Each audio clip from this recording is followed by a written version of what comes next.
നമ്മുടെ കേരളത്തിൽ നിന്നുള്ളൊരു വാർത്ത നാഷണൽ ചാനലുകളിൽ ഹിന്ദിയിലും അതുപോലെ ഇംഗ്ലീഷ് ചാനലുകളിലൊക്കെ വലിയ തോതിൽ കത്തിപ്പടർന്നുകൊണ്ടിരിക്കുകയാണ്.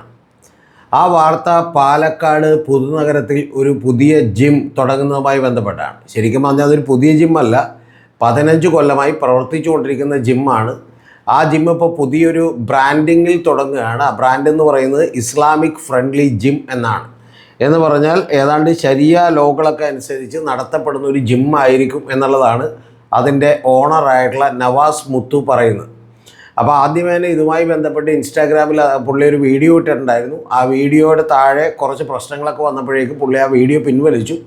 അത് കഴിഞ്ഞിട്ട് ഇപ്പോൾ ഇന്ന് പുള്ളി വന്നിട്ട് പറയുന്ന ഒരു കാര്യം എന്ന് വെച്ചാൽ അത് അത്തരത്തിൽ ഇസ്ലാമികമായിട്ടുള്ള ഒരു ജിം എന്ന് പറഞ്ഞാൽ ഇസ്ലാമിസ്റ്റുകൾക്കോ മുസ്ലിംസിനോ വേണ്ടി മാത്രമാണ് എന്ന് പുള്ളി ഒരു സ്ഥലത്തും പറഞ്ഞിട്ടില്ല.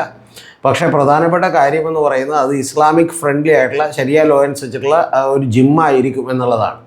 അപ്പോൾ ഇത് ഈ രാജ്യത്ത് തന്നെ ഇതുവരെ ഉണ്ടായിട്ടില്ല എന്നുള്ളതാണ് നമ്മൾ അറിയുന്നത്. അതുകൊണ്ട് തന്നെ ആകാം നാഷണൽ ചാനലുകളൊക്കെ വലിയ തോതിൽ വാർത്ത കൊടുത്തുകൊണ്ടിരിക്കുകയാണ്.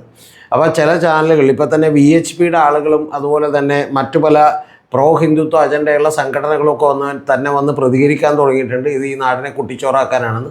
കൂടാതെ ചില ഇംഗ്ലീഷ് ചാനലുകളിൽ നമ്മുടെ സുഹൃത്തായിട്ടുള്ള പ്രിയപ്പെട്ട രാഹുൽ ഈശ്വറൊക്കെ ഇതുപോലെ സംബന്ധിച്ച് വലിയ വാചകവടിയൊക്കെ നടത്തുന്നുണ്ട്. അപ്പോൾ എന്താണെങ്കിലും ശരി, നമ്മുടെ നാട്ടിൽ നിന്ന് ഇപ്പോൾ ഒരു കുത്തിത്തിരിപ്പൂടി ഉണ്ടാകുകയാണ്. പക്ഷേ നവാസ് മുത്ത് പറയുന്നത് പുള്ളി ഒരു വീഡിയോ ഇട്ടതിന് ശേഷം ചില കുത്തിത്തിരിപ്പുകാർ വന്ന് പ്രശ്നം ഉണ്ടാക്കുന്നു എന്നാണ്. പക്ഷേ നവാസ് മുത്തുവാണ് വലിയ കുത്തിത്തിരിപ്പുകാരൻ. കാരണം പ്രത്യേകിച്ച് അത് പാലക്കാടാണ്. പല രീതിയിലുള്ള ഫണ്ടുകൾ കിട്ടിയിട്ടുണ്ടാവും. കാരണം നിങ്ങളൊന്ന് ആലോചിച്ച് നോക്കണം, ഇവിടെ യൂണിസെക്സായിട്ട് ജിം നടത്തിയിട്ട് തന്നെ മര്യാദക്ക് ആളെ കിട്ടാനില്ല. ജിമ്മുകൾ പലതും പൂട്ടിപ്പോയിക്കൊണ്ടിരിക്കുകയാണ്. അപ്പോൾ അതുകൊണ്ട് തന്നെ ആളുകളൊക്കെ വന്ന് ഒരു മാസത്തേക്കോ അല്ലെങ്കിൽ ഒരു വർഷത്തേക്കൊക്കെ മെമ്പർഷിപ്പ് എടുക്കും. പക്ഷേ പിന്നെ ആ ജിമ്മുകൾ കണ്ടിന്യൂ ചെയ്യലൊക്കെ പതിവായിരിക്കും. അത് കണ്ടിന്യൂ ചെയ്യാനൊന്നും സാധ്യതകളില്ല. അപ്പോൾ അങ്ങനെ പോകുമ്പോൾ എല്ലാ വർഷവും പുതിയ മെമ്പർഷിപ്പ് വന്നാലേ അവർക്ക് പിടിച്ചിരിക്കാൻ പറ്റൂ. കാരണം അത് വലിയ എക്സ്പെൻസീവ് ആയിട്ടുള്ളൊരു കാര്യം കൂടിയാണ്. അപ്പോൾ അതുകൊണ്ട് തന്നെ പലപ്പോഴും ഇനി ജിമ്മ് പഴയ ജിമ്മൊക്കെ ആണെങ്കിൽ ആളുകൾ ചേരാൻ മടിക്കും. ഒന്നാമത്തെ പുതിയ കൂണുകൾ പോലെ ജിമ്മും അതുപോലെ ഫിറ്റ്നസ് സെൻ്ററുകളൊക്കെ മുളച്ചുകൊണ്ടിരിക്കുകയാണ്. അപ്പോൾ നമ്മുടെ നാട്ടിലിപ്പോൾ നല്ല ബിസിനസ്സാണത്. കാരണം വലിയ അധ്വാനമൊന്നുമില്ലാതെ ആ മെഷീനറിയും അതുപോലെ ബിൽഡിങ്ങും ഒക്കെ ഉണ്ടെങ്കിൽ തന്നെ വലിയ എഫേർട്ടൊന്നുമില്ലാതെ അത് പണി നടന്നുകൊണ്ടിരിക്കും എന്നുള്ളതാണ്. പക്ഷേ പിന്നെ ആകെയുള്ള ഒരു പ്രശ്നമെന്ന് പറയുന്നത് ഇതിൻ്റെ പുറത്ത് വീണ്ടും ചിലപ്പോൾ ഇൻവെസ്റ്റ്മെൻറ്റ് വേണ്ടി വരുമെന്നാണ്. അപ്പോൾ അതൊക്കെ നടത്താനായിട്ടുള്ള പണമൊക്കെ ഇല്ലാത്തതുകൊണ്ട് ആരെങ്കിലുമൊക്കെ ഒന്ന് കണ്ടിട്ടുണ്ടാവും, സമീപിച്ചിട്ടുണ്ടാവും, അവരുടെ നിന്നൊക്കെ എന്തെങ്കിലും ചില്ലറ കിട്ടിയിട്ടുണ്ടാവും. ആ ചില്ലറ കിട്ടിയതിൻ്റെ അടിസ്ഥാനത്തിലായിരിക്കും ഇത്തരത്തിൽ ഈ പറയുന്ന ഒരു ഇസ്ലാമിക് ഫ്രണ്ട്ലി ജിം എന്ന് പുള്ളി പറയുന്ന ജിമ്മൊക്കെ തുടങ്ങാൻ വേണ്ടി പോകുന്നത്. അപ്പോൾ VHPയുടെ ചില ആളുകളൊക്കെ തന്നെ വന്നിട്ട് ഇനി ഇത് ജിം ജിഹാദാണ് ഇന്ത്യയിൽ വരാനിരിക്കുന്നതെന്നൊക്കെ പറഞ്ഞിട്ട് അങ്ങനെ നമുക്കൊരു ജിം ജിഹാദ് എന്ന് പറയുന്ന ഒരു പേര് കൂടി കിട്ടി. എന്താണെങ്കിലും ഇത് തമ്മിലൊരു പ്രാസമുപ്പിച്ച പേരായതുകൊണ്ട് വലിയ കുഴപ്പമില്ല, പറയാൻ കുറച്ചുകൂടി എളുപ്പമാണ്. ഇനി ഇതിൻ്റെയൊക്കെ അടിസ്ഥാനം എന്താണ് എന്ന് ചോദിച്ചിട്ടുണ്ടെങ്കിൽ ഈ നാട്ടിൽ എങ്ങനെ കുത്തിത്തിരിപ്പുണ്ടാക്കാം എന്ന് വിചാരിച്ചുകൊണ്ടുള്ള പണിയാണ് ഈ നടത്താൻ പോകുന്നത്. ഇത് ഇപ്പോൾ കേരളത്തിൽ ഒരു ഹിന്ദു പരിവാർ സംഘടനകൾക്കും അതുപോലെ സംഘപരിവാർ സംഘടനകൾക്കും അതുപോലെ തന്നെ എക്സ്ട്രീമിസ്റ്റ് തീവ്ര സംഘടനകൾക്കും എന്ന് ജമാഅത്തെ ഇസ്ലാമിക്കും SDPIക്കും PFIക്കും ഒക്കെ വളരാനുള്ള PFI നിരോധിച്ചു, പക്ഷേ അവരൊക്കെ ഇവിടെ തന്നെ ഉണ്ടല്ലോ. അപ്പോൾ അവർക്കൊക്കെ വളരാനുള്ള ഒരു സാധ്യത ഒരുക്കുന്ന പണിയാണ് ഈ ചെയ്തുകൊണ്ടിരിക്കുന്നത്. ഇതൊക്കെ വളരെ ബോധപൂർവം ചെയ്യുന്നതാണ് എന്നുള്ളതാണ് യാഥാർത്ഥ്യം. ഇനിയിപ്പോൾ ഇതൊരു പ്രശ്നമായൊക്കെ വന്നതിന് ശേഷം, കാരണം ഇപ്പോൾ ആളുകൾ ചോദിക്കാൻ പോകുന്നൊരു കാര്യം അത്തരത്തിൽ എന്താണ് ശരിയ ലോ പ്രകാരം അവിടെ ലൗഡായിട്ട് മ്യൂസിക് വെക്കില്ല എന്നേ ഉള്ളൂ. പിന്നെ ഔറത്തുകളൊക്കെ തന്നെ ശരീരത്തിൻ്റെ ഭാഗങ്ങളൊക്കെ തന്നെ മറച്ചിരിക്കണം എന്നേ ഉള്ളൂ. ഇനി ബുർഗയും നിക്കാബൊക്കെ ഇട്ടിട്ടാണോ പ്രാക്ടീസ് ചെയ്യുക എന്താണെന്നുള്ളത് നമുക്കറിയില്ല. എന്താണെങ്കിലും സ്ത്രീകൾക്ക് പുരുഷന്മാർക്ക് സെപ്പറേറ്റ് ടൈമിംഗ് ആയിരിക്കും. സ്ത്രീകളെ ട്രെയിൻ ചെയ്യിക്കാനായിട്ട് സ്ത്രീകൾ തന്നെ ഉണ്ടാവും എന്നുള്ളതൊക്കെയാണ് പറഞ്ഞേക്കുന്നത്. ഇതൊക്കെ തന്നെ മിക്ക ജിമ്മുകളിലും ഉണ്ട്. സ്ത്രീകൾക്ക് വേണ്ടി മാത്രമുള്ള സമയമുണ്ട്, അവിടെ സ്ത്രീകൾ തന്നെ അവരെ ട്രെയിൻ ചെയ്യാനുണ്ട്. ഇത്തരത്തിലുള്ള കാര്യങ്ങളൊക്കെ മിക്ക ജിമ്മുകളിലും ഉണ്ട്. പിന്നെ അതുപോലും മുതലാകാത്തതുകൊണ്ട്, കാരണം അങ്ങനെ ഒരു സ്പേസിലേക്ക് വേണ്ടി മാത്രമായിട്ടൊന്നും ആളുകളെ കിട്ടാത്തതുകൊണ്ട് ഇപ്പോൾ എല്ലാവരും ഒരു യൂണിസെക്സ് ആയിട്ടുള്ള എല്ലാവർക്കും പുരുഷന്മാർക്കും സ്ത്രീകൾക്കും അതുപോലെ തന്നെ ഏത് ജെൻഡറിൽപ്പെട്ടവർക്കും ഒക്കെ തന്നെ വരാവുന്ന രീതിയിലുള്ള ജിമ്മുകളൊക്കെയാണ് നടത്തുന്നത്. അപ്പോൾ ഇതൊന്നും പക്ഷേ ആദ്യമായിട്ടല്ല. പക്ഷേ ഇനിയുള്ള കാലഘട്ടങ്ങളിൽ ഇത്തരത്തിലുള്ള പ്രശ്നങ്ങളൊക്കെ തന്നെ കൂടിക്കൊണ്ടിരിക്കും. ഇത് കേൾക്കുമ്പോൾ കുറച്ച് പേർക്ക് ബുദ്ധിമുട്ടുണ്ടാകും, കുറച്ച് പേർക്ക് ഇത് നടത്തിയാൽ എന്താ കുഴപ്പം, ഇത് സ്വാതന്ത്ര്യമുള്ളതല്ലേ എന്ന് പറയാം. യഥാർത്ഥത്തിൽ ഇത് മൈൻഡ് ചെയ്യാതെ വിട്ടത് പൂട്ടിപ്പോവും. കാരണം ഒരു സംശയമില്ല. കാരണം ഇപ്പോൾ ഈ പറയുന്ന ഇസ്ലാമിക് ഫ്രണ്ട്ലി ജിമ്മിലേക്ക് ജോയിൻ ചെയ്യാനായിട്ടൊന്നും ആളുകളെത്തില്ല. പക്ഷേ പുള്ളിക്കൊരു പേരും പ്രശസ്തിയും ഇപ്പോൾ കിട്ടി. കാരണം വെച്ചാൽ നാഷണൽ ചാനലുകളും അത് കേരളത്തിലെ ചാനലുകളും ജനം TV അടക്കമുള്ള ചാനലുകളും ഒക്കെ തന്നെ ഇത് വലിയ വാർത്തയായിട്ട് കൊടുക്കുന്നുണ്ട്. ഇത് നിങ്ങളൊന്ന് ആലോചിച്ച് നോക്കിയേ, വളരെ ലളിതമായിട്ടൊന്ന് ആലോചിച്ച് നോക്കി ഇതിൻ്റെ ഉള്ളിൽ എന്തൊക്കെ കുത്തിത്തിരിപ്പുണ്ടാവുന്നു. കാരണം ഇത് ഇങ്ങനെ നടത്തിക്കൊണ്ടുപോയിട്ട് ഒരു ലാഭം ഉണ്ടാവും അവർക്ക്.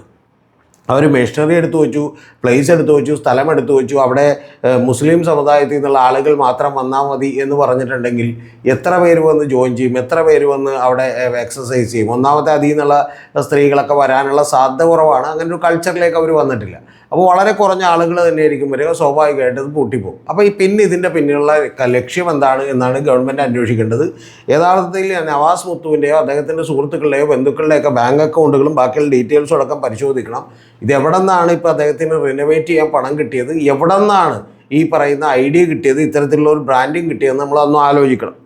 ഇനി കുറച്ച് നാൾക്ക് മുമ്പ്, ഇതൊന്നും ഇപ്പോൾ ആദ്യമായിട്ടല്ല കേട്ടോ, കുറച്ച് നാളുകൾക്ക് മുമ്പ് നിങ്ങൾ അറിയേണ്ടത്, ഇപ്പോൾ ഞാൻ ഓർക്കുന്നത് അസറ്റ് ഹോംസിൻ്റെയൊക്കെയാണെന്ന് തോന്നുന്നു, സുനിൽ ഇതുപോലെ തന്നെ ഒരു ശരിയ ലോയൊക്കെ അനുസരിച്ചുള്ള ഒരു ബിൽഡിംഗ് ഒരു തവണ പണിതായിട്ട് എൻ്റെ ഓർമ്മയിലുണ്ട്. അസറ്റ് ഹോംസ് ഒരു ഫ്ലാറ്റ് പണിയുകയും അത് സെല്ല് ചെയ്യുകയൊക്കെ ചെയ്തിരുന്നു. എനിക്ക് തോന്നുന്ന ഫോർട്ട് കൊച്ചിയിലായിട്ടാണെന്നാണ് ഓർമ്മ. പക്ഷേ സുനിൽ പിന്നെ അതൊരു ബിസിനസ് താല്പര്യം കണ്ടിട്ടായിരിക്കും, അല്ലാതെ അതിൻ്റെ പിന്നിലുള്ള കുത്തിത്തിരിപ്പ് ഉദ്ദേശിച്ചിട്ടുണ്ടാവില്ല. പക്ഷേ കുത്തിത്തിരിപ്പ് ഉദ്ദേശിക്കുന്ന ചില ആളുകളൊക്കെ നമ്മൾ കണ്ടിട്ടുണ്ട്. കാരണം എന്ന് വെച്ചിട്ടുണ്ടെങ്കിൽ ഇപ്പോൾ ഈ നോൺ ഹലാൽ ഫുഡ് കിട്ടും എന്ന് പറഞ്ഞ് ഒരു സ്ത്രീയും അതുപോലെ തന്നെ ഒരു ചെറിയൊരു ചായക്കട നടത്തുന്ന ആളുകളൊക്കെ തന്നെ ഹോട്ടലിൻ്റെ മുമ്പിൽ പേര് വെക്കുകയും ആ ഹോട്ടലിന് വലിയ പ്രസിദ്ധി കിട്ടുകയൊക്കെ ചെയ്തത് നിങ്ങൾ ഓർക്കുന്നുണ്ടാവുമല്ലോ. കൂടാതെ ലവ് ജിഹാദ് ഓൾറെഡി നമ്മുടെ ഇവിടെ നാട്ടിലുണ്ട്. അത് പാലാ ബിഷപ്പടക്കമുള്ള ആളുകളൊക്കെ പറഞ്ഞതാണ്. അപ്പോൾ ആ ലവ് ജിഹാദ് കഴിഞ്ഞു, ഇനി ഫുഡ് ജിഹാദ് കഴിഞ്ഞു. അപ്പോൾ ഇനിയിപ്പോൾ ജിം ജിഹാദിലേക്ക് എത്തുകയാണ്. ഇതിൻ്റെ പിന്നിൽ നമ്മൾ ഇതിനെ എതിർക്കാൻ വേണ്ടി വരുന്നവരെ മാത്രം കുറ്റപ്പെടുത്തിയിട്ടൊന്നും കാര്യമില്ല. ഇതിൻ്റെ പിന്നിൽ വളരെ തന്ത്രപരമായിട്ടുള്ള നീക്കങ്ങൾ ഇവിടുത്തെ മുസ്ലിം എക്സ്ട്രീം ഫണ്ടമെൻ്റലിസ്റ്റുകളായിട്ടുള്ള അല്ലെങ്കിൽ പൊളിറ്റിക്കൽ ഇസ്ലാമിൻ്റെ ഐഡിയോളജി പേറുന്ന പല സംഘടനകൾക്കൊക്കെ തന്നെ ഇതിൻ്റെ പുറകിൽ പങ്കുണ്ടാകും എന്നാണ് ഞാൻ വിചാരിക്കുന്നത്. PFIക്കാരെയൊക്കെ എല്ലാവരെയും കൂടി ഈരാറ്റുപേട്ടയിലും അതുപോലെ ബാക്കിയുള്ള സ്ഥലങ്ങളിലും നമ്മുടെ എറണാകുളത്തൊക്കെ വന്ന് വെളുപ്പിന് 4 മണിക്ക് തന്നെ തൂക്കിയെടുത്ത് 6 മണിക്ക് മറ്റേ ചാർട്ടർ ചെയ്ത ഫ്ലൈറ്റിൽ ഇവിടെ നിന്ന് കൊണ്ടുപോയി ഇപ്പോൾ ഡൽഹിയിൽ അവർ ജയിലിൽ ഉണ്ടെന്ന് കഴിയുകയാണ്. അപ്പോൾ അതല്ലെങ്കിൽ അവർ 2047 ഇവിടെ പ്രധാനമന്ത്രി ആഭ്യന്തരമന്ത്രിയൊക്കെ ആകേണ്ട നിരവധി ആളുകൾ ആ കൂട്ടത്തിലുണ്ട്. അപ്പോൾ അത്തരത്തിലുള്ള ആളുകളൊക്കെ പോയതിന് ശേഷം ഇവിടെ തൽക്കാലത്തേക്കൊരു സമാധാനമുണ്ടായി. പക്ഷേ ഞാൻ വിചാരിക്കുന്നത് ഈ 5 കൊല്ലങ്ങളിൽ ഇനി ഇത് കൂടും എന്നുള്ളതാണ്. കാരണം അങ്ങനെ കൂടിയാൽ മാത്രമേ യഥാർത്ഥത്തിൽ പ്രോ സംഘപരിവാർ അനുകൂല സംഘടനകൾക്കും അതുപോലെ തന്നെ മറ്റ് ജമാഅത്തെ ഇസ്ലാമി SDP പോലുള്ള സംഘടനകൾക്കൊക്കെ വളരാനുള്ള വളക്കൂറുള്ള മണ്ണായി കിട്ടുള്ളൂ. ഇത്തരത്തിലുള്ള കുതന്ത്രങ്ങളൊക്കെ തന്നെ നമ്മളെ ഉപയോഗിച്ചുകൊണ്ട് വോട്ട് മേടിക്കാനുള്ള ഒരു തന്ത്രമാണ് എന്നുള്ളത് പ്രിയപ്പെട്ട പ്രേക്ഷകർ മനസ്സിലാക്കണം. അതുകൊണ്ട് തന്നെ ഇത് വലിയൊരു പ്രശ്നമായിട്ട് എടുക്കാനോ ഒന്നും നിങ്ങൾ തയ്യാറാവരുത് എന്നാണ് എനിക്ക് പറയാനുള്ളത്. ഒന്നാമത്തെ കാര്യം. രണ്ടാമത്തേത്, ഇത് ഭാവിയിലേക്ക് ഇത്തരത്തിലുള്ള ഈ പ്രചരണങ്ങളൊക്കെ തന്നെ കില്ല് ചെയ്യാൻ പോകുന്നത് CPMനെയും കോൺഗ്രസിനെയും പോലെയുള്ള നമുക്കൊരു പരിധിവരെ മതേതര കക്ഷികൾ എന്ന് വിളിക്കാവുന്ന കക്ഷികളൊക്കെ തന്നെ ഇല്ലാതാക്കാനുള്ള പരിശ്രമവും പലപ്പോഴും സംഘപരിവാർ സംഘടനകൾക്ക് മേൽക്കൈ കിട്ടുകയും അതോടൊപ്പം തന്നെ ഒരു സൈഡിൽ നിന്നുള്ള ആളുകൾ, അതായത് കേരളത്തിലുള്ള ഏതാണ്ട് 60-70 ലക്ഷത്തോളം വരുന്ന മുസ്ലിം വോട്ടർമാരെ ഞങ്ങളുടെ കൂട്ടത്തിലേക്ക് ആക്കുക എന്ന് പറയുന്ന മറ്റു ചില സംഘടനകളുടെയും ഇതുപോലെ പൊളിറ്റിക്കൽ ഇസ്ലാം ഐഡിയോളജി പറയുന്ന സംഘടനകളുടെയും ഒക്കെ തന്നെ ഒരു ലക്ഷ്യമായിരിക്കും എന്നുള്ളത് മനസ്സിലാക്കുക. അതിലേക്കുള്ള ചെറിയ വഴികൾ ആണ് ഈ വെട്ടിക്കൊണ്ടിരിക്കുന്നത്.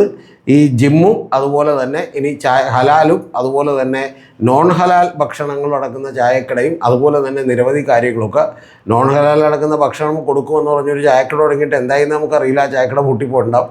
അപ്പോൾ അതുകൊണ്ട് ഇതൊക്കെ തന്നെ വെറുതെ ആണെങ്കിൽ പൂട്ടിപ്പോവും. പക്ഷേ മറ്റു പലതരത്തിലുള്ള ഫണ്ടുകൾ കിട്ടുന്നുണ്ടോ ഇവർക്ക് എന്നുള്ളതാണ് ഗവൺമെൻറ് അടിയന്തരമായി അന്വേഷിക്കേണ്ടത്. അങ്ങനെ കുളം കലക്കി മീൻ പിടിക്കാനുള്ള ഒരു പദ്ധതിയാണ്. ആ പദ്ധതിയോട് വളരെ കൃത്യമായിട്ട് കേരള പോലീസൊക്കെ തന്നെ റിയാക്ട് ചെയ്യണമെന്നാണ് എനിക്ക് പറയാനുള്ളത്. വേറെ ഒന്നും ചെയ്യേണ്ട. ഇതിപ്പോൾ നിയമപരമായിട്ട് അവർക്ക് നടത്താൻ പറ്റില്ല എന്നൊന്നും പറയാനില്ല. പക്ഷേ മര്യാദക്കാണ് നടത്തുന്നതെങ്കിൽ 2-3 മാസം കഴിയുമ്പോൾ പൂട്ടിപ്പൊക്കോളും. അതല്ല, ഇവരുടെ ഈ പറഞ്ഞ സാമ്പത്തിക ഉറവിടങ്ങൾ എവിടെയാണ് എന്നുള്ളതാണ് അടിയന്തരമായി ഗവൺമെൻറ് അന്വേഷിക്കേണ്ടത്.